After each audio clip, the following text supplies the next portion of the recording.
Moi, olen Alexander Kaarlund, yrittäjä läheltä kauppa-alustan takana. Ikä on 28 vuotta ja olen 2 pojan isä. Olen Turusta lähtöisin ja monen mutkan kautta päätynyt välittämään lähituotettua ruokaa. Koulutukseltani olen vahtiperämies ja mereltä maihin siirryin noin 3 vuotta sitten. Idea läheltä alustasta syntyi vuonna 2018. Pari vuotta myöhemmin perustin Verkkoketju Oyn ja lähdin työn ohella viemään tätä ideaa eteenpäin. Halusimme luoda suoremman kanavan tuottajan sekä asiakkaan välillä.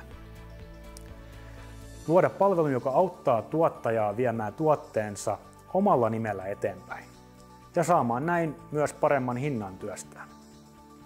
Uskon, että onnistuimme luomaan läpinäkyvän palvelun, jossa kaikki osapuolet hyötyvät.